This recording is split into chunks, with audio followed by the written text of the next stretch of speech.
Hola, ¿qué tal? Muy buenas noches. De repente me quedé en blanco y dije, ya iba a empezar a echar madres. Qué bueno que me comporté a la altura y no dije nada fuera de lugar porque entonces me hubiera visto bastante mal. Bueno, aquí estamos. ¿Qué tal? Muy buenas noches. Gracias por acompañarnos en este jueves, como les señalaba, en este que parece el país del absurdo. Fíjense que estaba viendo cómo es posible que traigamos problemas tan graves, tan serios en el país y que estemos yéndonos por estupideces. ¿Cómo es posible, de verdad, cómo es posible que estemos en un país en donde hay millones de personas que no están alcanzando para comer? Tenemos un montón de personas que están perdiendo el empleo. Viene en los resultados que les he estado comentando de una economía que va a tener una crisis severísima, la peor del continente americano. Seguimos con una situación imparable del COVID-19, con muertos todos los días, con contagiados todos los días, imparable. Te dicen los especialistas, esto no se ve para cuándo, esto no parece tener una solución. Estamos bajo una circunstancia verdaderamente difícil en materia de inseguridad. Cada vez estamos más indefensos aquí en el país frente a las cosas que están pasando. Y en fin, una bola de cosas que nos están sucediendo y nosotros dejándonos llevar por un sujeto que después de 18 años con soñar con ser presidente de la República ha venido a darle al traste al país. A menos que a ustedes les parezca que es importante estar discutiendo si se hace una consulta para enjuiciar a los expresidentes, ¿les parece que es el gran tema? Un tema que valga la pena cuando no hay delitos que perseguirles y si hubiera ya prescribieron y además la consulta no es el camino de la justicia. La justicia sigue sus propios derroteros, pero como el Señor nos tiene hecho un desastre el país, como el país está hecho mierda y como estamos ante estas circunstancias, seguimos hablando que si el avión, que si la rifa, o sea, puras estupideces en lugar de salir adelante. Y miren, yo soy muy respetuoso de los medios de comunicación, de sus trabajos, de su política editorial, de lo que hacen los conductores, pero la verdad, también llega un basta, llega ya un hasta este momento. Yo digo, hoy, por ejemplo, un diario de la importancia del periódico El Universal, ¿a quién le importa hacer una encuesta sobre si los ciudadanos quieren o no que se enjuicien a los presidentes? La respuesta ya la saben de antemano, no era ninguna novedad. Yo ni la vi, nada más la escuché por la mañana en los programas de radio que también se ocuparon de eso. Diciendo que el 80% de la ciudadanía a favor de enjuiciar, de hacer consulta popular para ver si se enjuicia a los presidentes. Como decían en el programa de Ciro Gómez Leiva, y se incluyen a López Obrador, la gente también dice lo mismo. Dice, sí, claro, hay que enjuiciarlos a todos, pero ese no es el camino. Somos un país de leyes, somos un país de instituciones, como para dejarnos llevar por tonterías, por estas estupideces que son nada más distractores, engañabobos. Eso es lo único por lo que nos estamos llevando. Yo no entiendo cómo a las 7 de la mañana que empiezan los programas de radio, empiezan los conductores con una fruición y una desesperación. Ya empezó el presidente, ya el presidente empezó con su rueda de prensa como si fuera a decir algo diferente. Va a llegar ya 500 ruedas de prensa y no ha dicho trascendente en todas esas 500.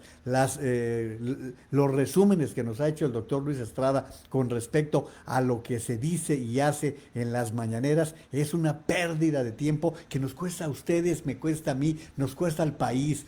Un país en donde tenemos un presidente que pierde 3 horas de la mañana, las horas más valiosas para administrar y que se le permite que esté diciendo burrada tras burrada toda la mañana y estamos como si nada.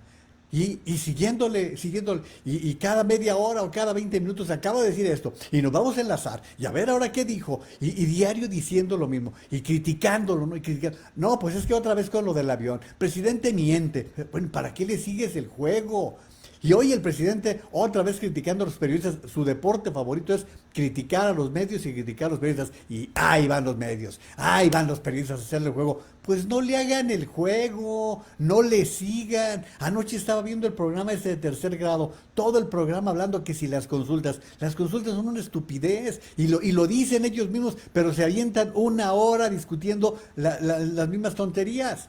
No, no, no es posible. Tenemos asuntos mucho más importantes que tendrían que ocuparnos a los mexicanos de resolver, de atender, a menos que no nos importe la suerte de lo que le está pasando a la gente. Miren, hoy les voy a platicar de la investigación que hizo Mexicanos Unidos contra la Corrupción. 500,000 de mexicanos se quedaron sin la leche liconza. Liconza ahora está a un precio más elevado. Se hizo una asignación directa de 4,000 millones de pesos a una persona que ni sabe ni en su vida ha estado en la industria lechera y que estaba en la industria de las telecomunicaciones, imagínense, y aún así le asignaron el contrato por 5 años y 4,000 millones de pesos.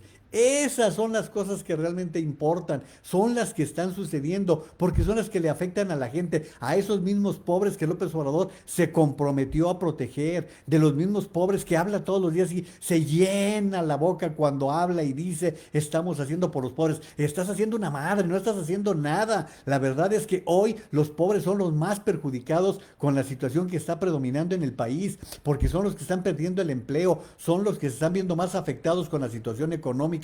Vamos a ver a lo largo de la transmisión de hoy muchos ejemplos que nos permiten evidenciar lo que ha sido este gobierno, que es un verdadero desastre.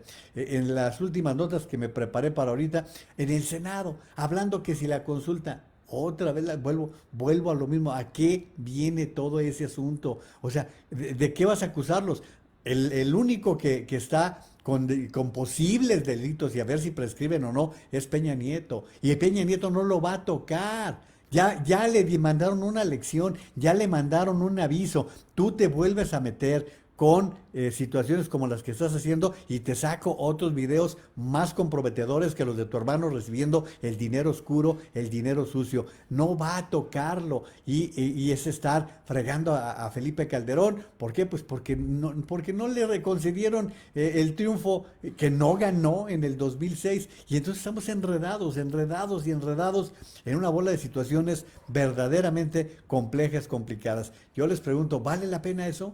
Miren, están dándonos lecciones, personalidades, personajes cuya ocupación es otra, que es la distracción, que es el relajamiento, que es el darle esparcimiento a la sociedad. Los deportistas de los Estados Unidos que pararon sus actividades, pararon con el riesgo que significaban castigos, sanciones, con todos los riesgos que pudieran darse. Al final de cuentas los directivos los apoyaron, pero había un momento en el que los jugadores del básquetbol profesional corrieron el riesgo, pero a cambio dijeron, basta, los abusos que están sufriendo las comunidades negras tienen que tener un alto, los excesos de los policías en contra de las personas indefensas. Miren, hoy me entrevistaban en Los Ángeles mi amigo Gustavo Vargas y Juan Carlos González en la Thank You de Los Ángeles y me preguntaban precisamente sobre este movimiento del Black Lives Matter y les decía yo, es que no es nada más que los negros sean atacados, son las minorías en los Estados Unidos que sufren de excesos de abusos por parte de la autoridad. Esa es la reacción y esa es la razón por la que hoy 4 ligas del deporte están paradas tomando una serie de decisiones, pero sobre todo mandando un mensaje de protesta. Hoy que en estos momentos está Donald Trump dando su discurso de aceptación para la candidatura republicana con miras a la reelección, hoy le están mandando ese mensaje, basta, hasta aquí, no vas a seguir pasando sobre nosotros. Ayer yo les estaba pasando este video en donde está un elemento del ejército disparándole a mansalva a una persona, no sé si era narcotraficante, delincuente o lo que fuera, pero allí vino cómo lo acribillaron de una manera en que pues se está siendo muy cuestionada. Lo mismo que sucedió en Wisconsin, en donde el policía le dispara por la espalda a esta persona, que si era un delincuente, pues deténlo. No estés incurriendo en otras ilegalidades que van pasando de esta naturaleza. De verdad, los deportistas están mandando mensajes. Miren, hoy les compartí por la tarde les compartí algo que me llamó mucho la atención, que fue el tweet que subió Oribe, el jugador de las Chivas de Guadalajara, y que la verdad me pareció un mensaje contundente, una forma en la cual está diciéndole claramente al presidente de la República una respuesta. ¿Se acuerdan ustedes que el presidente criticó a los deportistas por andar comprando Ferraris y que gastan y que les pagan de más? ¿Se acuerdan todo eso? Bueno, pues también tienen ese tipo de respuestas, ese tipo de actitudes los futbolistas cuando tienen la capacidad de indignarse y mostrar ese tipo de mensajes tan claros como Oribe Peralta, el jugador de las Chivas de Guadalajara, le respondió al presidente de la República con respecto a toda la situación que les estaba criticando. Cuando, imaginen ustedes un jugador que tiene una escolaridad mínima, bueno, también López Obrador tiene una escolaridad mínima, pero cuando tiene una escolaridad mínima y a pesar de eso tiene la capacidad de mandarle el mensaje contundente a un presidente de la República de decirle los pobres también tienen derecho, los pobres también tienen unas circunstancias en las cuales se pueden desempeñar. En fin, de todo esto vamos a platicar hoy. Les agradezco el estar acompañándonos, la oportunidad de hacer comunidad en esta oportunidad. Gracias por todo lo que esto significa y lo que representa estar en comunicación a través de esta vía. En esta vía que la verdad pues sí puede uno decir y hacer porque no estás bajo el influjo de ciertos controles que luego lo que sucede es que te detienen y no puedes decir algunas cosas.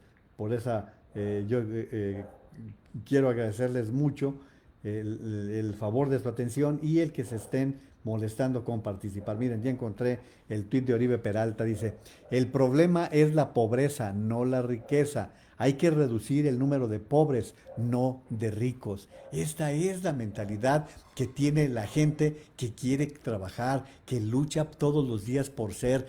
Oribe Peralta es un muchacho, es un joven todavía, que salió de la pobreza, salió de un barrio muy pobre de Coahuila, de allí salió, se estuvo formando poco a poquito, batalló muchísimo para poder llegar al profesionalismo, tuvo oportunidades que no se le cuajaban, estuvo jugando con el Monterrey, estuvo jugando con los Santos de la Laguna, después tuvo un gran momento cuando se convirtió en una gran figura con el América, con la selección mexicana de fútbol, campeón olímpico en Brasil, la única ocasión en que México ha sido campeón, ahí estuvo Oribe Peralta y ahí está respondiéndole a López Obrador con esta consigna que es de Mario Moreno Cantinflas, ni siquiera es del propio Oribe, es una frase labrada por Mario Moreno, el problema es la pobreza, no la riqueza. Hay que reducir el número de pobres, no de ricos. Recuerden ustedes que hubo un tiempo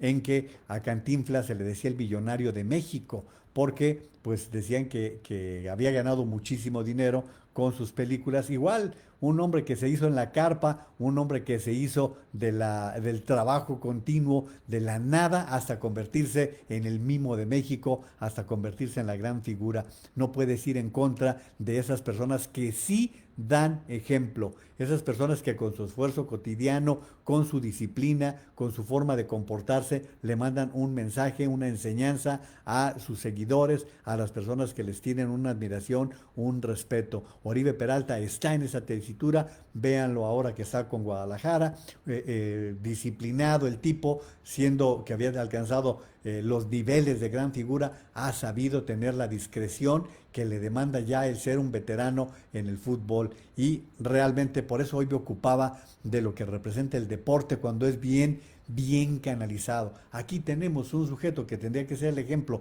de ponerse la mascarilla para salvar vidas y por pura pose, por pura vanidad, por pura arrogancia, no lo hace y todavía se lo festejan y todavía hay altas autoridades militares que lo imitan. Total, yo me puedo quedar aquí 2 horas diciéndoles y haciendo todo esto, porque la verdad es que ya llegó un momento en que tenemos que preguntarnos, ¿está bien lo que le estamos permitiendo a López Obrador? ¿Está bien lo que le estamos siguiendo? ¿Les parece a ustedes correctos que personas que evidentemente en las fotografías que vemos nos dejan claro que ganarse 500 pesos les costó mucho trabajo y sin embargo están siendo engañadas, están siendo arrastradas por ideas ¿verdad? Mira, ¿qué van a ser ideas? Por ocurrencias de un tipo que está loco, está alocado, está perdido en medio de todo esto. En fin, yo sé que hay quienes se molestan, quienes se incomodan con todo esto, pero es más molesto, es más incómodo lo que está pasando con el país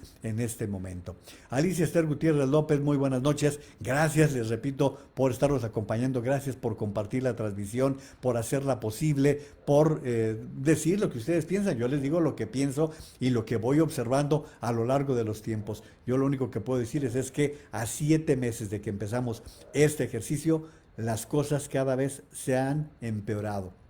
Y no quiero dármela, como dicen en el barrio, no quiero dármela de lado. No, aquellas cosas en las cuales yo he hablado de pronósticos, he hablado de situaciones de futuro, me he amparado, me he abrigado de los datos de los especialistas, de los datos de los técnicos, de los datos históricos. No les doy cifras que yo tengo, son las cifras que a mí se me ocurren, no, les doy las cifras y los datos que van representando un hecho y voy exigiendo al mismo tiempo que tengamos un país de leyes, un país de instituciones al cual le están causando daño con tantas tonterías que se están haciendo en el país. Carmen Robles Gil, buenas noches. Juan María, Comunidad Pensante, aquí viendo cómo sigue México. Saludos Lourdes Barragán y Antonia Ibarra, Urscam. Buenas noches a todos. Gracias, Urs. Y gracias por el video que me mandaste. También mi hermano me lo mandó. Pero tengo mis dudas. Les voy a comentar de qué se trata. Se trata de un video, de un comentario que está haciendo Pedro Ferriz de Con, en el cual dice, él asegura que el padre de Emilio Lozoya Austin, o sea, Emilio Lozoya Talman, es compadre de López Obrador, que él es el padrino de Jesús, el hermano de Emilio. Yo no tengo pruebas, no tengo razones tampoco para desmentir a Pedro Ferriz. Les digo, el video me lo mandó mi hermano temprano, me lo envió también URSS, sé que ha circulado esta versión, no lo sé. Si tuviera el dato se los confirmaría. Yo lo que sí entiendo y lo sé de toda la vida es que Emilio Lozoya era un amigo entrañable de Carlos Salinas de Gortari. Eso sí lo sé. ¿Por qué? Porque eran tres a los cuales en la UNAM les decían los toficos, porque había unos dulces, unos chiclosos en los años 60, 50, 60, que se llamaban los toficos, eran unos cuadritos como unos rectángulos así, chiclosos, y que el comercial decía, toficos, qué ricos, ese era el comercial, y como ellos eran estudiantes de la UNAM, de la Facultad de Economía, que pertenecían a familias pudientes, porque pues todos venían de familias de políticos de gran trayectoria, y los tres amigos eran Carlos Salinas de Gortari, Manuel Camacho Solís y Emilio Lozoya Talman. Ellos eran los que formaban el grupo de los toficos, así se les conocía desde entonces. Yo es lo que sabía, y prueba de esta relación tan estrecha es que recuerden que en el gobierno de Carlos Salinas de Gortari, Manuel Camacho Solís fue el regente de la Ciudad de México, del Distrito Federal, en aquel tiempo era regencia, y a Manuel Camacho se le dio esa responsabilidad. Además de Camacho, había sido subsecretario con Salinas, había sido su jefe de campaña en la campaña política, muchos indicios marcaban que pudiera ser uno de los candidatos a la presidencia de la República, y de ahí es que rompe. Podríamos hablar de muchas cosas de Camacho, pero en este momento ni viene al caso y estamos hablando de una persona que ya murió. Y mientras que Emilio Lozoya fue el secretario de Energía. Esta es una vinculación que viene desde Carlos Salinas de Gortari. Pero ahora que ya he leído lo que han documentado algunos periodistas bien enterados que señalan que durante el sexenio de Salinas de Gortari y el de Zedillo se les entregó cientos de millones de pesos a los movimientos que encabezaba López Obrador para que no estuvieran en el Zócalo dando guerra. Esto ya lo han venido documentando Ricardo Alemán, Raimundo Riva Palacio. Se está señalando ya con mucha insistencia cómo estos movimientos, en los cuales, ¿se acuerdan? Lo de los pozos petroleros, de las instalaciones eléctricas que tomaba López Obrador en Tabasco. Todo eso es parte de la historia, parte de lo que se ha comentado. Pero yo no sabía que había una vinculación entre Emilio Lozoya Talman y López Obrador. Y insisto, yo no lo sé, Pedro Ferriz es un periodista que ustedes saben tiene una larguísima trayectoria, ya hasta aspiró a la presidencia de la República y entonces tampoco tengo elementos para descalificarlo, simplemente estoy repitiendo lo que hoy recibí. Saludos Lino Naveja, Joe Martínez, Nacho Torres, Carmen Robles Gil. ¿De cuándo acá se consulta para hacer cumplir la ley? Exactamente, pero parece que periodistas, dueños de periódicos no lo entienden y le están haciendo el juego. Miren, para que vean, les comentaba que me ocupé de traer la nota para comentarla con ustedes. La acaba de subir el periódico El Financiero con respecto a los senadores del partido Morena. A mí no me extraña que la gente de Morena quiera arrastrarse y besarle hasta lo que no a López Obrador. Senadores de Morena solicitan formalmente consulta popular para enjuiciar a expresidentes.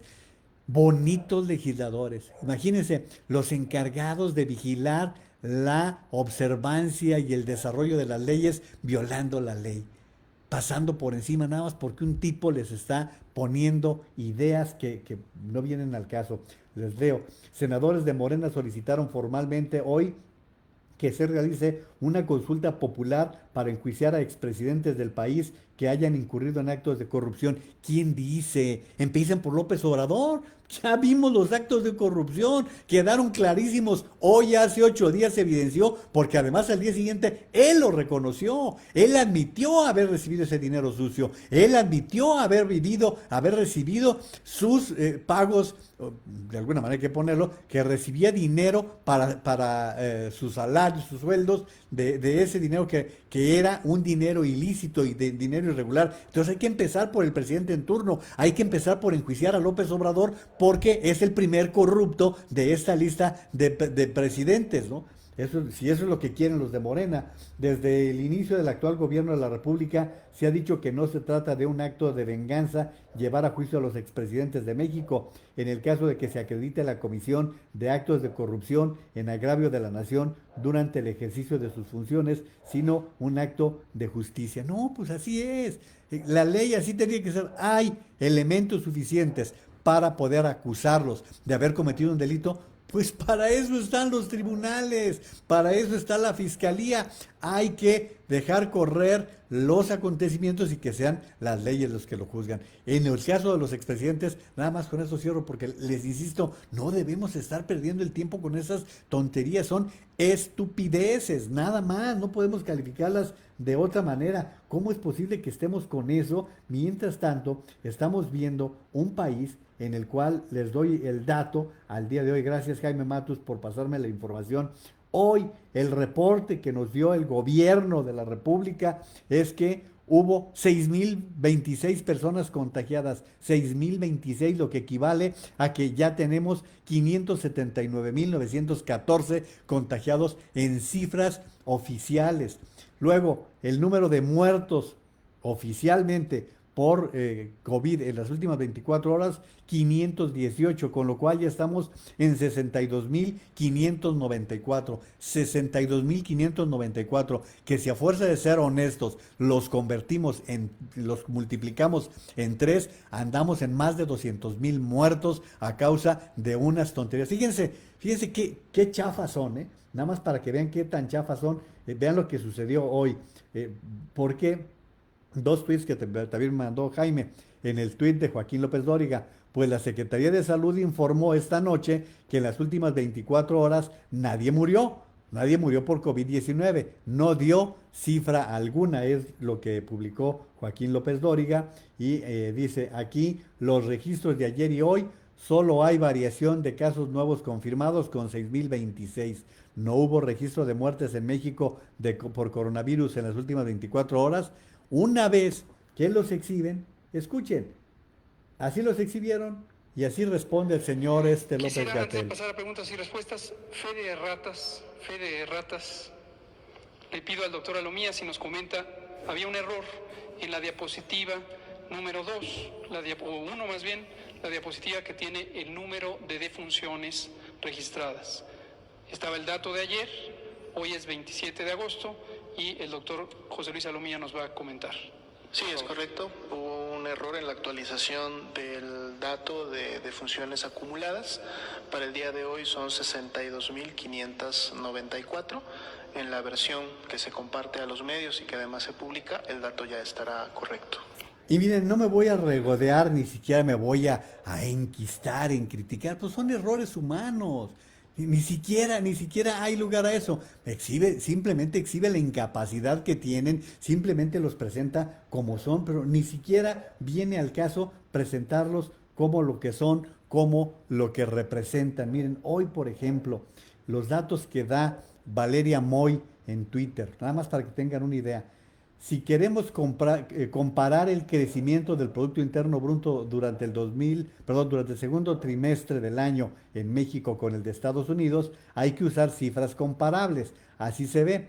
Mientras en Estados Unidos su caída en el Producto Interno Bruto en el segundo trimestre fue de menos 31.7%, siguiendo la medición de Estados Unidos, en México fue de menos 52.7%. Esto porque luego nos andan diciendo, no hombre, pues si hasta Estados Unidos cayó más en su Producto Interno Bruto, o la tradicional con esa enfermiza comparación con España, no sé, se quedaron en la conquista, no se ahí se quedaron, y todos los días está, cada comparación que hace López Obrador la hace contra España. ¿Por qué? No lo sé, pero es verdaderamente absurdo.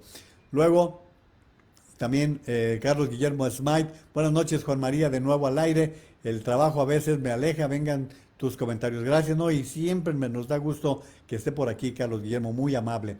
Saludos Tere Chimán, Jesús Hurtado, Chuy, ¿qué tal? Ahí tienen un legislador que nos acompaña en Unión de San Antonio. ¿Cómo estás, Chuy? Un saludo, un fuerte abrazo, gracias. Adriana Ocota, tal pareciera que lo que buscan es acostumbrarnos a esta miseria en todos los aspectos. Cuando no hace ni dice nada, no hay estructura en ningún aspecto. Lucy Bustamante, saludos a toda la comunidad desde Sinaloa. Muchas gracias, Lucy. Mario Hacha, también muchas gracias. Ricardo Urroz Thompson, gracias por participar. Leo Padilla, Victoria Cuevas, muchísimas gracias. También le doy las gracias a Guillermo Romero, a Gustavo García Solís. ¿Cómo estás, arquitecto? Gracias por estar aquí, por participar. Lino Naveja dice saludos y excelente participación en la mañana con Gustavo en Los Ángeles. Gracias. Es mi hermano, imagínense, si no habla bien mi hermano de mí, pues entonces ¿quién, no? Rafa Saavedra, saludos. Rafa, gracias por informarnos. La están pasando mal en Texas y en Luisiana afortunadamente no fue tan grave como se esperaba. El huracán Laura ayer por la noche a estas horas amenazaba con alcanzar el nivel 5, que es el más alto que puede alcanzar un huracán, y estaba en nivel 4. Todo parece indicar que pues sí afectó a algunas localidades, pero que no fue tan dañino como se temía. Así que mi querido Rafa, un fuerte abrazo a toda la gente por allá en Texas. Y pues como te decía ayer, pues parece que Houston se convierte en un paso casi obligado para los huracanes, para los fenómenos naturales.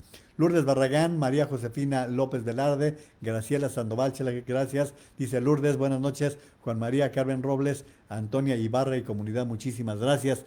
Joe Martínez dice, conoce a Carolina Bustamante, sale con Gustavo Vargas todas las mañanas. Cuando mencionaron a Ricardo Anaya, dijo canallín y que en Estados Unidos los hacen profesores. Cuando mencionaron el video de Pío, dijo fueron 400, pero no se sabe de qué. Defiende a capa y espada al mediocre. No la conozco. Sí sé que Ricardo Anaya ha sido invitado a dar conferencias en universidades estadounidenses. No, yo ni siquiera tengo por qué defender a Ricardo Anaya. Ricardo Anaya tuvo su oportunidad de hacer un gran trabajo en el Partido de Acción Nacional y no lo hizo. Yo les he comentado aquí que incluso personalmente se lo dije, él no debió ser el candidato del PAN a la presidencia de la República en el 2018, no era el hombre indicado. Creo que Ricardo pudo ser un buen presidente de México, pero para el 24. Él en este momento debería estar en el Senado y preparándose para el año próximo, estar contendiendo por la gubernatura de Querétaro. Estoy convencido de eso. Yo les digo las cosas tal como las he vivido, como las he pensado, y a Ricardo se lo dije personalmente, se lo dije de frente. No es tu momento. En ese momento había en el Partido de Acción Nacional, y no voy a decirles que era Margarita, tampoco creo que era Margarita. Había otros elementos como el gobernador gobernador de Guanajuato que tenía muchas posibilidades de ser un buen elemento, estaba también Derbez, había gente con otras capacidades que podían contender por parte de Acción Nacional. ¿Por qué? Porque el PRI evidentemente no iba a aprender. No iba a aprender, con todo lo buena persona que es José Antonio Meade, no iba a ocurrir y le dejaron el camino libre a López Obrador bajo, acuérdense, toda la presión, todo lo que le inventaron a Anaya y que le duró durante toda la campaña. Pero no es el tema, no es lo que estamos tratando el día de hoy. Saludos, Gloria Naveja también, perdón, ahorita veo que aquí de apellido Serna, no le pusimos bien el apellido, pero bueno, ahorita hacemos la aclaración. Martiana Amor, muchas gracias. Marce Mor, muchas gracias. Antonia Ibarra, saludos, gracias. Dice bendecida noche, Juan y comunidad pensante. Saludos a Lourdes Barragán y Carmen Robles. Dice Lourdes, según la leyenda urbana, hacían la operación Carrusel tanto para depósitos como retiros en 5 bancos del entonces Distrito Federal. Es lo que pasábamos ayer, esta grabación en la cual está lo del fideicomiso para apoyar por parte de Morena a los afectados por el sismo, y que fue puro cuento, pero pues al final no se llevó a las últimas consecuencias esa investigación que implica entre 40 y 70 millones de pesos y en la cual está inmerso López Obrador. Guillermo Romero, buenas noches, saludos, pasando lista de presentes, muchas gracias. Aminadab Pérez Franco, para empezar, la Constitución no prevé consulta popular para temas presupuestales y de derechos humanos, entre los que están los procesos penales. Esas son facultades de la Fiscalía y López Obrador puede darle la orden al fiscal ahora mismo para proceder y no armar un circo. Gracias, Aminadab, por darnos esta serie de datos muy importantes. Saludos de Héctor Camaroni, muchas gracias. Paco Cuevas Corona. Paco, pues estaba dando yo en tu especialidad, que son las finanzas, este tema de la caída del Producto Interno Bruto en Estados Unidos, a diferencia de México. Roberto Castillo, Cheli Pérez, muchísimas gracias. Lila González y Laura Hoy, muchísimas gracias por estar participando. Y bueno, como les digo, hay mucho de qué platicar en la transmisión del día de hoy y no de estarnos dejando llevar por asuntos que no vienen al caso. Miren, a ver, yo les pregunto, de verdad, ¿ustedes creen que en la Ciudad de México, con los problemas que existen, hay tiempo para estar perdiéndolo en estas tarugadas? A ver, se las paso. El rescate de la memoria histórica. El próximo año se cumplen 500 años de la caída de Tenochtitlan y en honor a nuestra historia previa a la conquista, pues estamos poniéndole al Zócalo de la Ciudad de México recuperando su nombre original.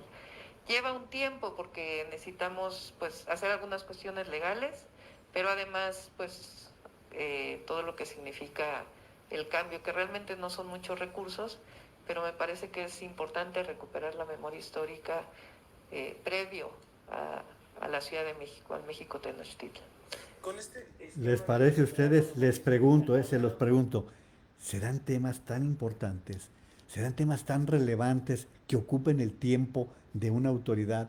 Confirma Claudia Sheinbaum el cambio de nombre de la estación Zócalo del Metro de la Ciudad de México a Zócalo Tenochtitlan para recuperar la memoria histórica previo a cumplirse 500 años de la caída de México Tenochtitlan, e informa que habrá otros cambios que serán anunciados próximamente. Hombre, pues eso los pinta cabalmente, son los perdedores. O sea, vamos a festejar la caída de Tenochtitlan, ¿sí? Es lo que vamos a festejar. Ahora, para que recordemos cómo cayó el Imperio Azteca, con todas las implicaciones. O sea, de veras, en serio que no piensan ni siquiera lo que están haciendo. Y bueno, yo no quiero caer en ese tipo de cosas. Porque, miren, lo que les decía con respecto a la violación a la ley. Les he comentado que el doctor Luis Estrada es un hombre que está llevando un seguimiento diario, constante, de las ruedas de prensa del presidente. Y hoy capta un mensaje que a mí me llamó mucho la atención. Les paso el mensaje tal como ocurrió y por lo que nos decía Minadab del respeto a la ley. Este es uno de los spots que está transmitiendo López Obrador. Y para que ustedes escuchen lo que dice, no voy a pasar todo el spot, no los quiero fregar. Escuchen. Estudiar, de trabajar en México. Nunca más García Lunas en el gobierno. Segundo informe. Ahí tienen, nunca más García Lunas en el gobierno, le dice el doctor Luis Estrada al presidente. Sin orden de aprehensión en México, a Genaro García Luna, el presidente López Obrador viola el debido proceso al dejar a un lado la presunción de inocencia. ¿Quién ha dicho que es culpable García Luna? A ver, ¿se acuerdan que hace 15 días estaba ofreciendo disculpas a Calderón por haber dicho que su gobierno había sido narcoestado? ¿Se acuerdan? Bueno, aquí está la campaña, escuchen. Es atender a los jóvenes que tengan posibilidad de estudiar, de trabajar. Y algo muy importante, que ya no sea la delincuencia la que gobierne en México. Nunca más García Lunas en el gobierno. Ahí tienen la campaña. Está dentro de la ley. El presidente de la República tiene derecho a hacer una campaña 8 días antes y 8 días después, o una semana antes y una semana después. En una puede aparecer su figura, puede aparecer físicamente, la segunda semana ya no. Eso es lo que establece la ley. Pero lo que dice el doctor Luis Estrada es cierto. Hasta este momento no tenemos un juicio en contra de García Luna. Él está preso en Estados Unidos. Las acusaciones están formalizadas en Estados Unidos. No se le ha demostrado nada. ¿Y cómo es posible que el presidente de un país esté dando por hecho? Y no estoy defendiendo a García Luna. Si García Luna es culpable, que lo hundan en la cárcel los años que tengan que ser. Pero una vez que se le demuestre, y repito, este juicio viene por parte del gobierno de Estados Unidos, no por parte del de México. Aquí no se le fincó ninguna responsabilidad. Si Estados Unidos no lo hubiera hecho, García Luna seguiría libre ahorita y campante sin ningún problema, porque no tenía ninguna acusación en México. Saludos a Lalo Álvarez. ¿Cómo estás, Lalo? Qué gusto. No sé si Alida o Álida, Patricia Cortés González, Rafael Peña Bullegoy. ¿Cómo estás, Rafa? Ya te había mandado saludo antier con el asunto que traen allá en tu tierra, en Baja California Sur. Yolanda Ortiz, Irene Alvarado Cortés dice saludos para la comunidad. Oliver Alarcón también muchos saludos. Gracias, Rafa, por tu saludo. Tere Orozco Ramírez, buenas noches, comunidad, muchísimas gracias. Luis Antonio Oyola Contreras, hola mi amigo, un placer saludarte, hablaría buen trabajo. Luis Antonio Oyola también, muchísimas gracias por el comentario y el saludo. Se agradece, Toño, sabes que se tiene buen aprecio. Héctor López, gracias. René Vázquez, muchos saludos. Miguel García Serna, muchas gracias por participar. Rosa Alba Chaides, Herminia Ramírez Reynoso, Rafael Ramírez Lira, saludos hasta Querétaro, mi querido Rafa Ramírez. Alicia Esther Gutiérrez López, siendo mal pensada, ¿recuerdas cuando López Obrador estaba en el gobierno del Distrito Federal? Todos los días había asaltos a los bancos y de repente se dieron. No, pues fue un pésimo gobernante. No solamente podríamos caer en esos temas, podríamos hablar hoy en varios temas vinculados con el gobierno de López Obrador, que fue calamitoso. Fue un gobierno que dio un margen a los taxistas piratas, a una bola de irregularidades que nos estaríamos un buen rato hablando sobre estos asuntos. Bueno, miren, hay un tema del cual me quiero ocupar porque creo que es de la mayor importancia. No cabe duda que hoy en México tenemos temas cruciales, temas centrales. Desde luego el primero es el que tenemos encima, que es la pandemia. Tenemos que buscar cómo resolverlo. No se ha resuelto, sigue el crecimiento de esta situación que está viviendo el país, con el número creciente de contagiados, el número creciente de muertos. Segundo, el problema económico, que igual es creciente, está siendo de una manera tan avasalladora que está afectando ya a muchas familias. Tercero, el tema de la inseguridad que está, híjole, a la orden del día. Miren, antes de entrar al tema de la educación, que es al que quiero llegar, les voy a compartir algo que hoy difundió el periódico Reforma. Vean, les voy a poner la foto de esta mujer, miren, ahí para que la vean. Y la información a este respecto es la siguiente. Melissa fue golpeada tras 33 días después de dar a luz a su hija, por lo que el 2 de junio acudió a poner una denuncia ante un ministerio público de Huixquilucan y días después fue amenazada por hacer pública su historia. 33 días después del parto recibí patadas en el piso donde se quedaron marcados los zapatos de la fuerza que me impactó. Recibí golpes en la cara, incluso me escupió antes de abandonar el hogar, publicó Melissa en su cuenta de Instagram, donde tiene 125,000 seguidores. También aseguró que hay mucho más atrás de la golpiza que recibió y aunque no hizo público el nombre de su agresor, sí recibió amenazas por difundir su caso. Vi todo lo que subiste a tu red, es lo que le puso el tipo, y como te dije, has dicho muchas pendejadas y vas a ver cómo vas a tener respuesta, hasta la cárcel vas a parar, a ver qué hacen tus hijos. La ortografía sí tiene. ¿Qué pensaste? Meto al pendejo a la cárcel por pegaperras y me quedo con camionetas, casa, dinero e hijos y te vas a quedar sin nada, más que acostumbrada a lo que tuviste a menos, fue lo que hizo público Melissa. Estas son las situaciones que se viven en el país, se las paso tal cual. Entonces les decía el tema de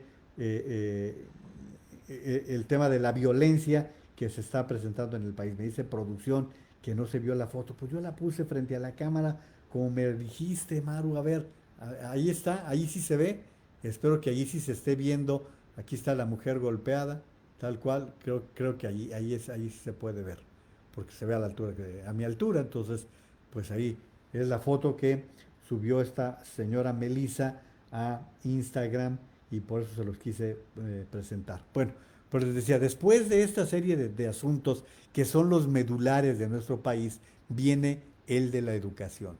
No hay otro. Y la verdad es que yo tengo que empezar por reconocer el trabajo que están haciendo los maestros, los educadores, la gente que trabaja en todas las escuelas y que se están multiplicando. Este es un reconocimiento para aquellas personas que están haciendo un gran trabajo a favor de los niños, a favor de los jóvenes. Estamos viviendo un momento bien difícil. Lo que decía Naciones Unidas es una amenaza que se está convirtiendo en realidad. Estamos ante el riesgo de una catástrofe generacional. Hay cada vez más quejas de que no es a través de la televisión que se está pudiendo cumplir con un ciclo escolar medianamente aceptable. Miren, mi reconocimiento para aquellos maestros que están buscando pues la manera de unir a sus alumnos, de hacer su grupito. Me platicaban hasta el caso de maestras y maestros que hacen su avatar. El avatar es el dibujo, es la imagen ya digitalizada de la persona para que los muchachos sientan que están viendo a su profesor, a su profesora. Hasta eso están haciendo. Algunos están haciendo comunidades, están haciendo chats, están haciendo otro tipo de mensajes comunitarios para tratar de acercarse lo más posible. Lamentablemente, no todos los estudiantes, no todos los alumnos tienen la facilidad de entrar al internet. Ese es uno de los graves problemas. No todos tienen una tableta, no todos tienen una laptop. Hay muchas limitaciones que está reflejando este ciclo escolar, que insisto, va a ser un ciclo muy, muy pobre. Les voy a compartir mi artículo que escribo en el periódico El Economista el día de hoy para que ustedes observen qué es lo que incluyo en esta serie de observaciones. La verdad, sea dicha es que estamos ante una situación de veras preocupante y aquí tengo que aceptarlo, lo voy a decir y no se me ofendan aquellos que no están en este grupo. Hay muchos padres de familia que no están responsabilizándose. Yo sé que hay muchos que tienen que trabajar, hay muchos que tienen obligaciones, hay muchos que se han quedado desempleados, hay padres de familia que están saliendo a buscar empleo, el empleo que ya perdieron. Sí, definitivamente hay situaciones muy, muy particulares y singulares en las familias mexicanas. No hay espacios, no hay forma de pagar una mensualidad de internet en algunas partes. Lo sé, lo entiendo, por eso digo, no estoy hablando por todos. Hay muchos padres de familias que pudiendo no están siguiendo o apoyando a los niños. Particularmente hablo de los niños de preescolar y los primeros grados de primaria. Yo entiendo que ya de secundaria en adelante es un poquito más complicado apoyarlos, pero también sé que a esas alturas ya los niños, los muchachos, ya tienen un hábito de estudio si es que se ha logrado este tipo de situación.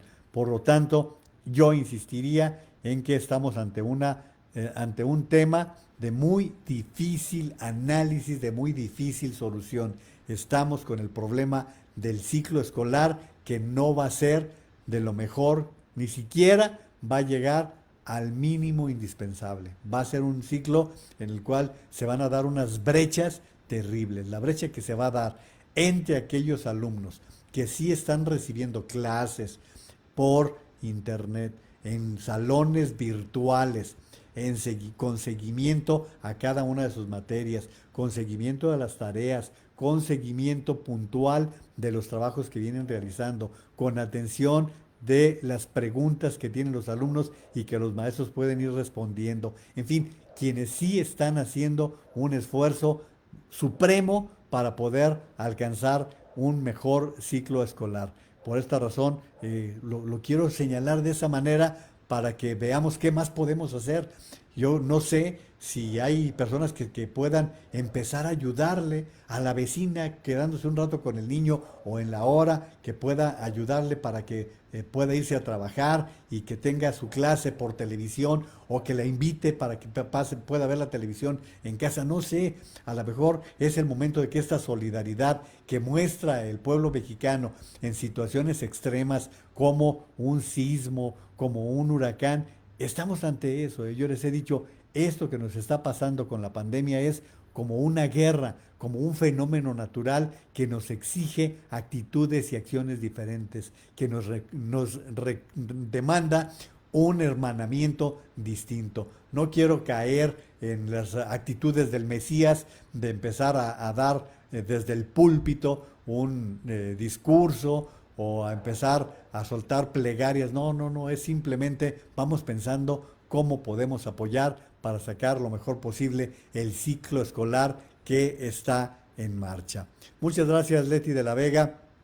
También a Jaime Matus. Jaime, desde luego, por todo este apoyo que nos das. Guillermo Romero, hoy por la mañana en una entrevista en Radio Metrópoli en Guadalajara, el director del Colegio de Jalisco prácticamente dijo que López Obrador es un demente con eso del juicio a los expresidentes. Qué pena tener un presidente tan ignorante y rencoroso. Totalmente de acuerdo.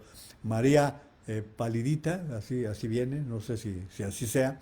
Gaby Muñoz Naveja también, Alida, Patricia Cortés, no sé si es Alida o Álida, Patricia Cortés González, ya lo había mencionado, Reyes Garza Cortés, José Guadalupe Barragán, Pepe Lupe, un fuerte abrazo, Leticia Velázquez Vidals, Leti de la Vega dice, pero el abuso de Rosario Robles no le han comprobado nada y no le autorizan el amparo. Claro, se ve la ira de López resentido y con abuso de su cargo de presidente. No la defiendo, pero es claro que es presa política. Claro, y eso lo hemos venido comentando.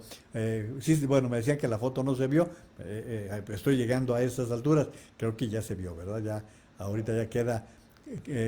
Sí, me están diciendo ahí ya. Ok, ya. Entendí. Me llamaron la atención en producción. José Rubén Chávez, muchos saludos.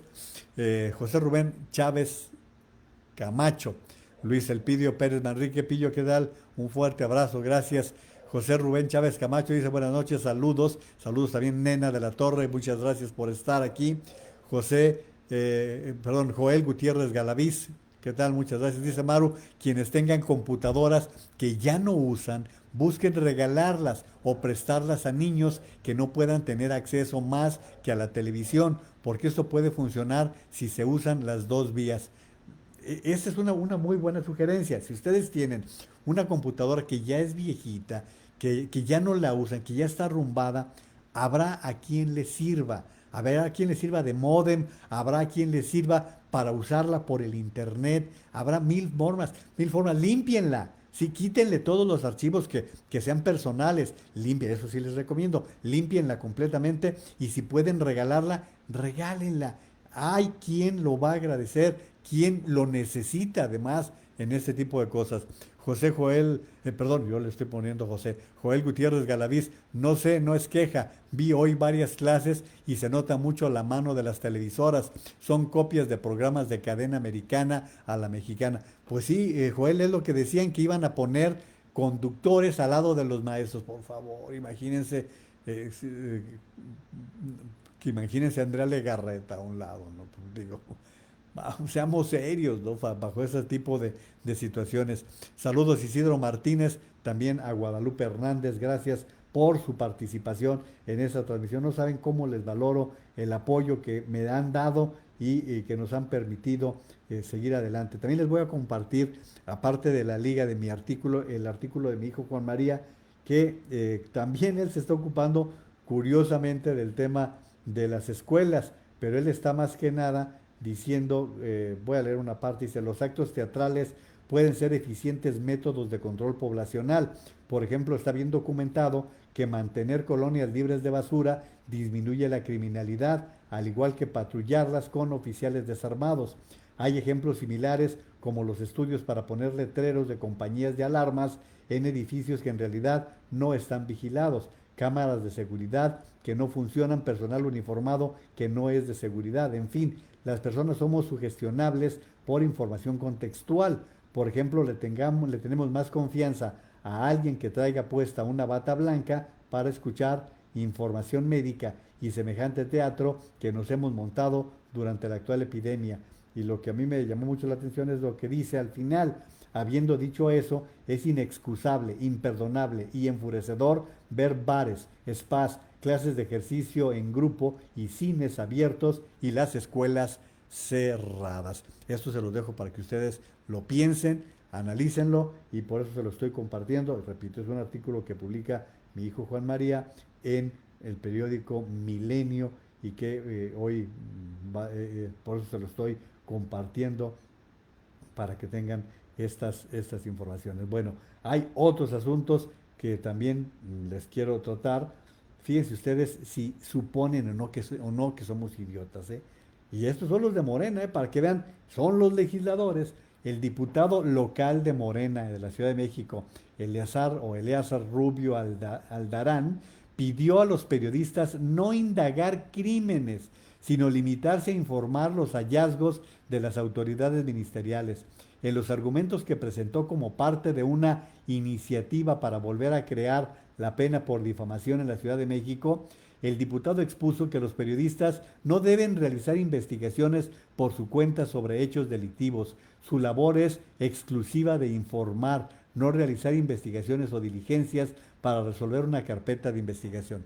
No, ¿quién ha dicho que los periodistas resuelven carpetas de investigación? Eso les toca a los ministerios públicos, pero el periodista sí tiene una labor de investigación. Ahora está dando clases de periodistas, se convierten en diputados y son pésimos legisladores. Hagan su chamba, hagan la parte que les corresponde y dejen que los demás hagan la suya. Los periodistas sí tienen una posibilidad y una responsabilidad con la investigación, porque si no fuera por ese tipo de investigaciones no llegaríamos a conocer. Es más, les pongo un ejemplo, si no fuera por ese tipo de trabajos de investigación, pues no hubiera habido un Watergate, por ejemplo, ¿no? Que terminó en la caída de un presidente en los Estados Unidos. Por ejemplo, nada más por ponerles una situación que nos puede servir como ejemplo. O si no se hicieran estas investigaciones, estaría, por ejemplo, lo que les voy a hablar a continuación con respecto a un trabajo de investigación que hizo Mexicanos Unidos contra la Corrupción y que creo que es un trabajazo que vale mucho la pena estarlo mencionando por lo que sucedió. Bueno, ustedes saben, ustedes tienen más información que yo a este respecto, el tema de la lechera Liconza. Como ustedes saben, Liconza es la que se encarga de venderle leche barata a las personas. Es la función principal y tiene una trayectoria larguísima, tiene una trayectoria muy amplia. Durante algún tiempo, la lechera Liconza compraba leche en polvo en Europa y esta leche en polvo se procesaba para poder convertirla en leche que se vendía con muy buenas propiedades. El único que le ponía estiércol, mierda, caca a la leche Betty era este señor Martí, el de Morena, el senador de Morena. Ese sí, esa es otra cosa, ¿eh? Pero no, estamos hablando aquí de cosas serias. Entonces, hace una investigación Mexicanos Unidos contra la Corrupción y llegan a la conclusión de que el año pasado se proponían llegar a 6 millones de consumidores. Bueno, pues no se cumplió la meta. Medio millón de mexicanos muy pobres se quedaron sin acceso a la leche. Medio millón, revela este trabajo del reportero Raúl Olmos, que está difundiendo Mexicanos contra la Corrupción. Y esto, allí lo podríamos dejar si no fuera porque además, fíjense lo que llegó, les señalo lo que hoy difunde el periódico Reforma. Liconza otorgó contratos hasta por 4,000 millones de pesos a una empresa fundada por Alejandro Puente Córdoba, empresario de telecomunicaciones ligado a actos de corrupción durante el sexenio de Felipe Calderón. Tanto la compañía como el empresario carecen de experiencia o antecedentes en la actividad para la que fueron contratados, según una investigación de Mexicanos contra la Corrupción y la Impunidad. Puente creó la empresa, fíjense bien, fíjense la trayectoria que siguió esto. ¿Por qué? Porque fue una asignación directa, ¿sí? Había que contratar una empresa para poder procesar la leche de Liconza, ¿sí? Y en lugar de hacer un concurso, habiendo tantos ganaderos, tantas industrias lecheras a lo largo y ancho del país, y hacer ahí no había ningún pretexto para hacer una asignación directa en la cual se elige a la persona, normalmente un amigo, al que, bueno, cuando es legal es porque no existen competidores o no existe quien haga o preste el servicio. Bueno, sucede que el señor Puente creó la empresa Grupo Vicente Suárez 73, Sociedad Anónima de Capital Variable, el 11 de noviembre de 2014, pero la creó como una empresa de la construcción. Y fue hasta el 3 de diciembre del 2018, 3 de diciembre del 2018, a los 2 días del cambio de gobierno, cuando se añadió a su objeto social que también se dedicaría a la producción y comercialización de productos agrícolas y ganaderos. El 12 de diciembre del 19, a un año de haber cambiado de giro, Liconza firmó un convenio con Grupo Vicente Suárez 73 para que procese como mínimo 400,000 litros de leche al día en una planta que se construirá. Fíjense, ni siquiera tiene la planta, se va a construir en Tabasco. 5 días después, el 17 de diciembre, se firmó un segundo convenio con la misma empresa con idénticas características de volumen, pero esta vez para que una planta procesadora se construya en Zacatecas, en la tierra de Ricardo Monreal. Fíjense ustedes, esta empresa no se dedica, no es su giro la cuestión de producción y procesamiento de la leche. No es su especialidad. No tiene instalaciones. O sea, va a maquilar el procesamiento de la leche. Esto es lo que está trascendiendo, esto es lo que está haciendo el gobierno que tanto se llena la boca de que nos habla de lucha contra la corrupción. Esta es una verdadera corrupción de lo más asqueroso que se pueden imaginar. Puede haber algo más horrible que estar haciendo negocios sucios, oscuros, por lo menos oscuros, déjenlo, ya no lo pongo sucio, oscuros, con el producto que llega subsidiadísimo a los más pobres de los pobres. Eso se lo pregunto, porque miren, también Salvador Camarena, quien es parte del equipo de Mexicanos Unidos contra la Corrupción, dice, ¿qué pasa con Liconza de AMLO?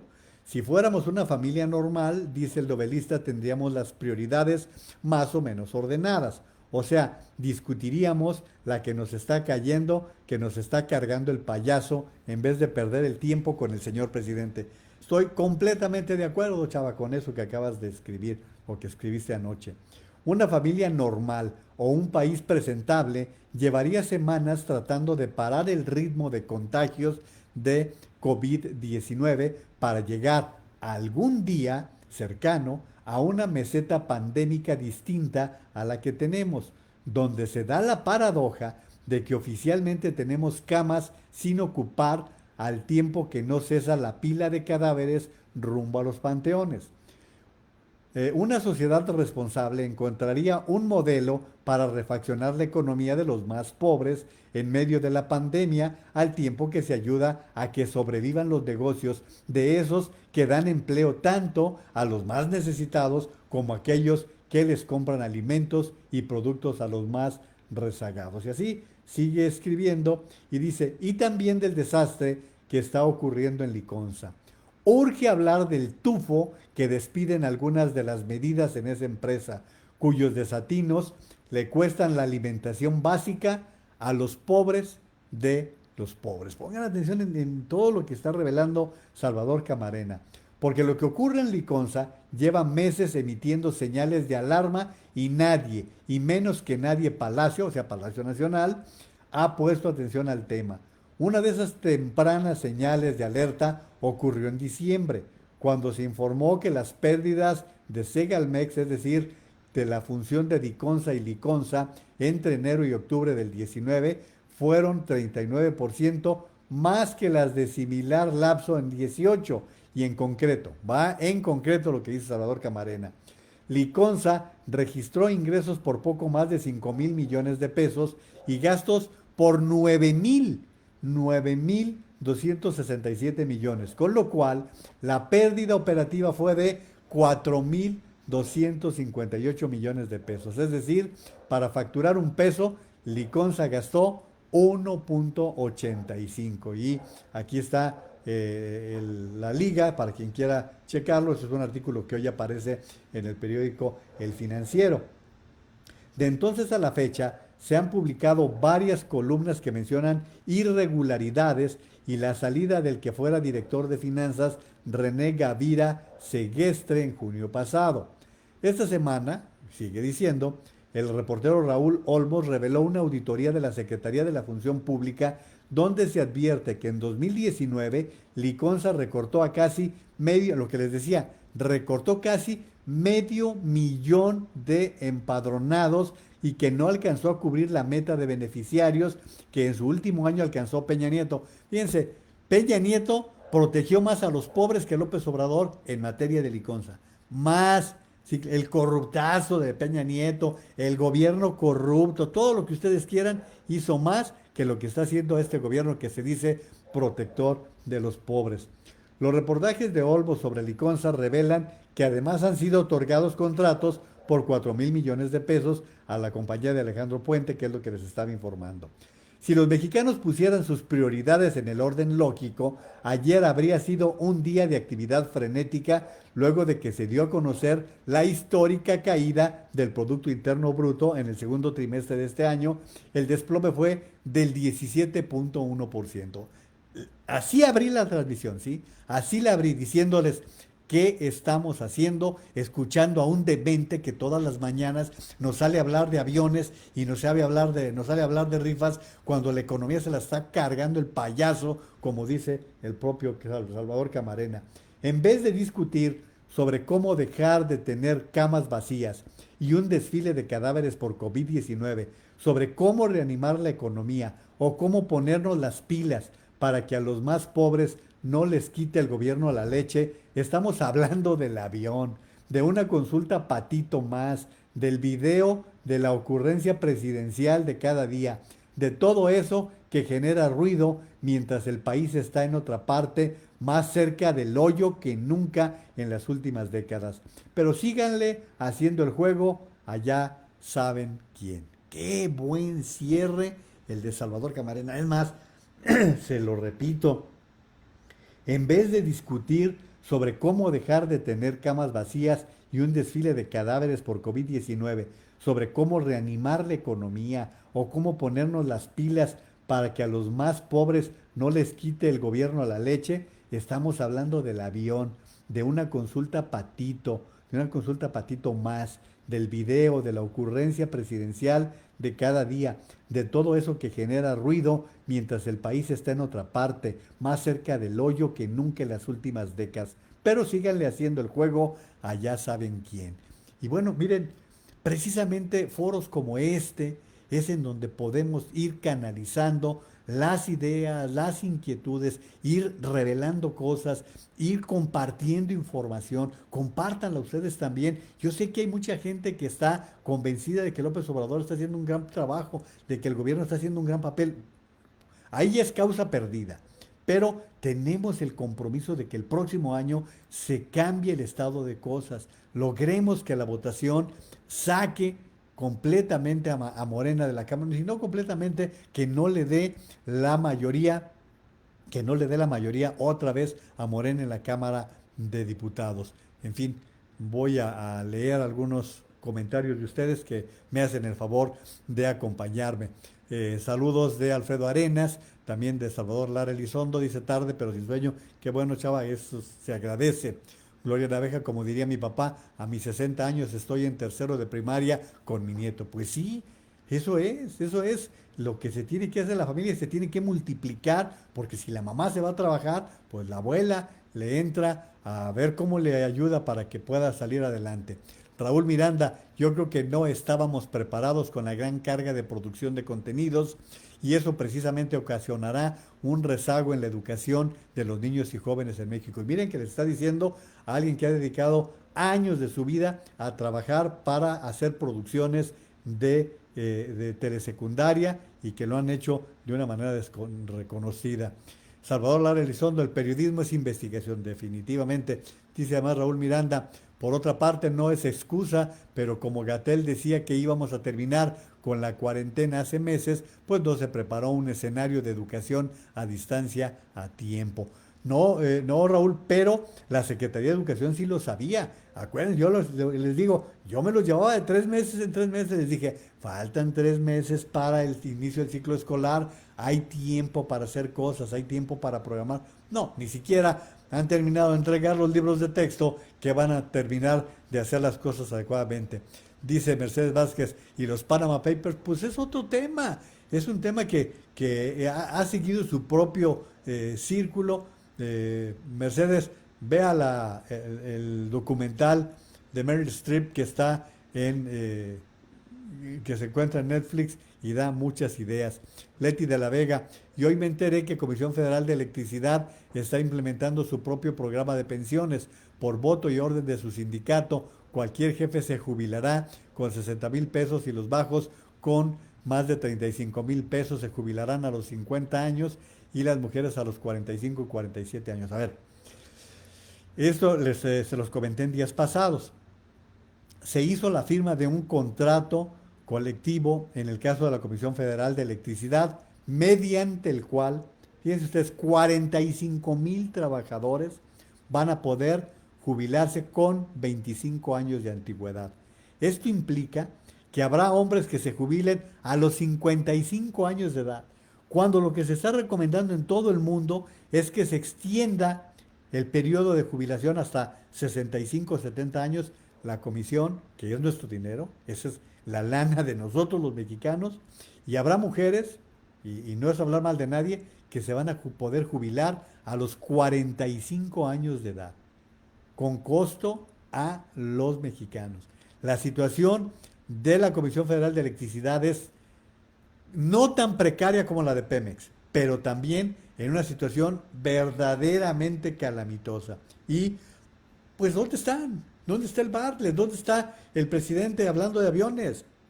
El presidente hablando de rifas, el presidente hablando de un plan de pensiones que se va a mandar a la Cámara para ver si se procede que los patrones den más aportación para los trabajadores, lo cual está muy bien. Pero entonces, ¿dónde está el contraste? ¿A qué lado nos vamos a hacer frente a lo que está pasando en el país? Analícenlo ustedes, piensen lo que va a hacer que trabajadores de la Comisión Federal de Electricidad se puedan jubilar con 25 años de antigüedad.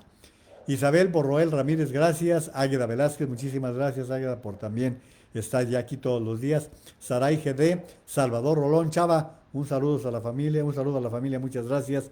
Mari Carmen Torres también, Teresita Valdivia, Tomás Espinosa, doña Elena Lara, muchas gracias también por estarnos acompañando, y Salvador Naveja. Miren, hoy está López Obrador, o estuvo en Monterrey, ayer estuvo en Coahuila.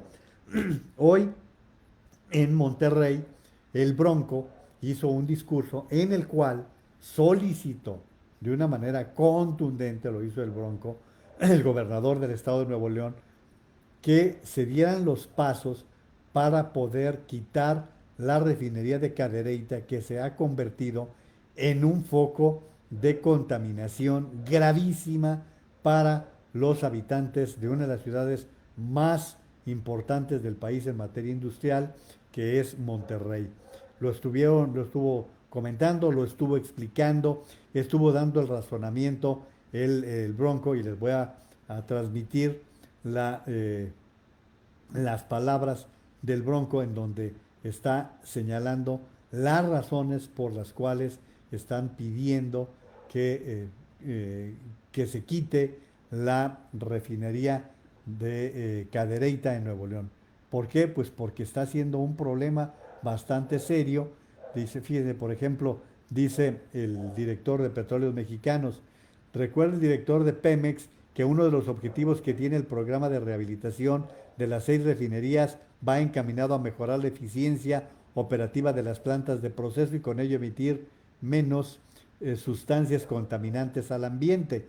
El especialista en temas de energía, Gonzalo Monroy, dice: esto tampoco es cierto. Gran parte de su rehabilitación ha pasado por cosas superficiales, como pintura y recubrimiento. De lo más ambicioso es la compra de catalizadores, pero no está considerada ninguna intervención mayor en ninguna planta, salvo las coquizadoras en Tula. Es lo que dice Gonzalo Monroy, que, como les digo, se trata de una gente que sabe mucho de todo esto.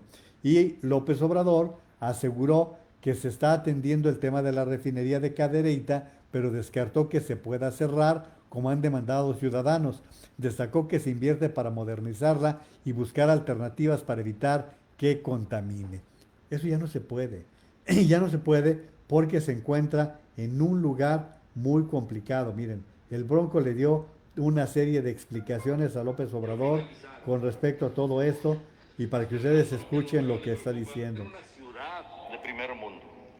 Vamos en ese camino y requerimos modificar actitudes y criterios de la misma sociedad. La basura nos hace daño. Las empresas que contaminan nos hacen daño.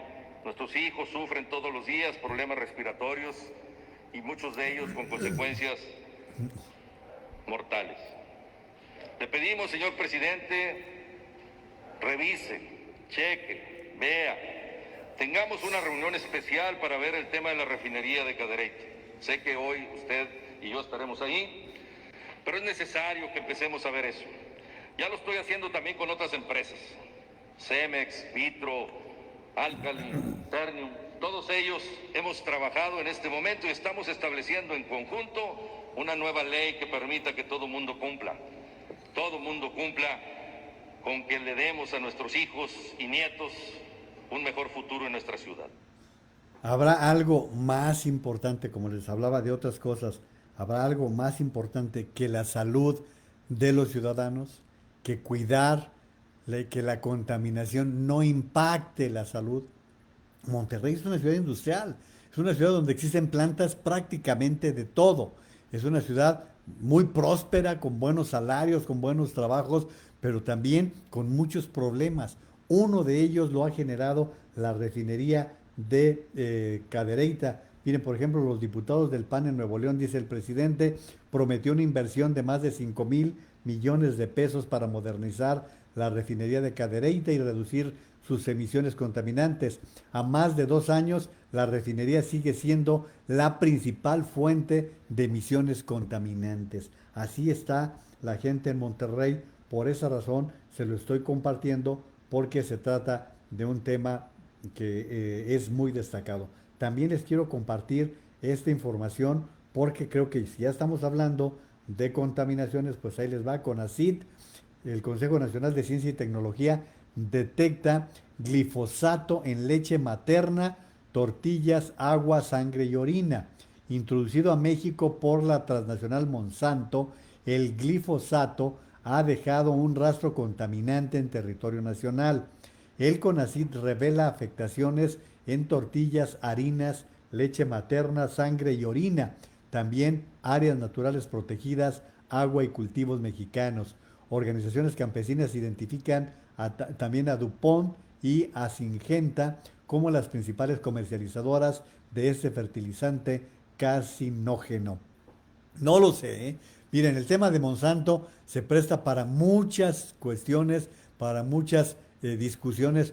Yo la verdad leo lo que se está publicando, lo que se está difundiendo, sin tener en este caso, en este tema, todos los elementos para poder darles un punto de vista más fuerte, más sólido, porque no lo tengo, si lo quisiera tener, ¿sí? Oigan, empecé hablándoles de deportes y voy casi de salida, todavía me queda un poquito, pero ¿qué creen? El presidente de Estados Unidos, Donald Trump, criticó las protestas contra la violencia policial de los equipos de básquetbol de élite y acusó a la NBA de haberse convertido en una organización política. No sé mucho sobre la protesta de la NBA. Sé que sus índices de audiencia han sido muy malos porque creo que la gente está un poco cansada de la NBA. No, no es cierto. La NBA tiene cada vez más rating, tiene cada vez más seguidores, pero Trump está muy molesto porque no le hacen caso, porque él empezó a querer sancionar y nada más la Liga de Fútbol, la NFL, le hizo caso. Como les he comentado, ahora que están en la burbuja de Orlando, todos, pero todos, blancos, negros, rojos, azules, todos los jugadores y técnicos y directivos, a la hora del himno nacional de los Estados Unidos, se arrodillan como protesta por el ataque que están sufriendo las comunidades negras y se hacen parte de esta campaña titulada Las vidas de los negros también tienen importancia.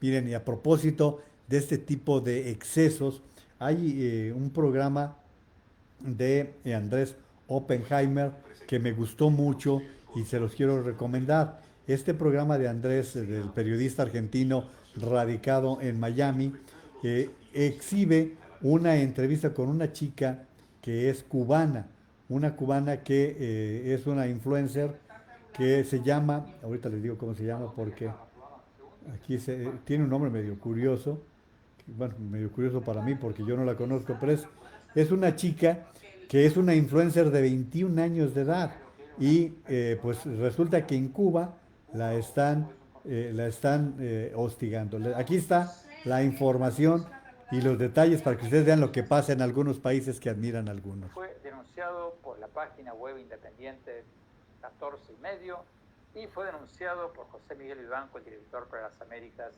de la Organización de Derechos Humanos Human Rights Watch.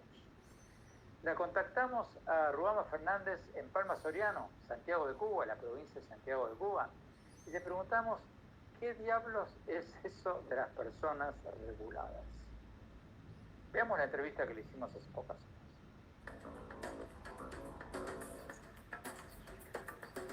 Ruama Fernández, gracias por estar con nosotros. Cuéntanos, por favor, ¿qué pasó cuando fuiste a las oficinas del Ministerio del Interior para sacar tu pasaporte para hacer un viaje al exterior? ¿Qué te dijeron? Bueno, al llegar al carnet de identidad, que es en el mismo MININ, en el Ministerio del Interior, simplemente pusieron mi número de carnet y enseguida le saltaron alarmas como que yo me encontraba regulada. Y solo me preguntó que si yo era doctora, porque los doctores, igual que yo, también están regulados. Los doctores no pueden salir del país. Me preguntó si antes había intentado salir del país por alguna otra vía y que no entendía por qué me encontraba regulada. Y lo único que pudo decirme fue que averiguara en algún lugar, que lo arreglara y luego regresara para poder hacerme el pasaporte nuevamente. ¿Tú sabías lo que era una... Ahí tienen lo que está revelando esta señorita, que es una youtuber, muy exitosa, creo que tiene, no sé, 1 millón de seguidores en YouTube, y ahí tiene lo que está pasando en algunos países que hay quienes suponen son muy amantes de la libertad. Pues ¿cuál libertad? Ni siquiera los dejan salir. Esa clasificación de persona regulada y que le impide salir de su propio país. Aquí está diciendo la propia youtuber lo que pasa con los médicos. ¿Se acuerdan de los médicos cubanos que vinieron a México, que estuvieron aquí hasta agosto pasado a cambio de un pago de 7 millones de dólares que pagó el gobierno de la República para que estuvieran aquí unos meses supuestamente apoyando en la lucha contra el COVID-19, cosa que era medio falso porque no eran especialistas, no eran especialistas en enfermedades respiratorias y que, bueno, estuvieron aquí en México durante varios meses, hubo críticas de la comunidad médica en general, hubo muchos señalamientos por la forma en que se trató a los médicos cubanos, que se les instaló en buenos hoteles, se les transportaba en autobuses panorámicos, se les daban comidas adecuadas, mientras a la comunidad médica, a la comunidad encargada de atender a nuestros enfermos, pues por el contrario, se les daban solo limitaciones. Y esto pues provocó una gran inconformidad para que vean cómo tiene un impacto lo que hacen los países. El impacto que tiene cuando tú pagas esta cantidad de 7 millones de dólares que pagó el gobierno de México, estás patrocinando un régimen que a los propios ciudadanos los encarcela, porque pues de qué otra manera puedes decir a alguien que no puede salir. Esta chica había sido invitada a dar unas pláticas fuera de Cuba y no le dieron permiso de salir.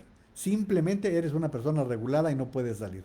Tú eres médico, a ver, yo puedo entender, a ver, lo pudiera entender tratando de justificarlo. Bueno, es que el Estado te pagó la educación en Cuba es muy complicada y bueno, pues bajo todas estas circunstancias tienes que pagar los años que se te dio una educación gratuita. Vamos tratando de encontrar una explicación, una justificación a todo esto. Pero allí está lo que está sucediendo con algunos países en donde solamente llegamos por oídas a saber de lo que está pasando.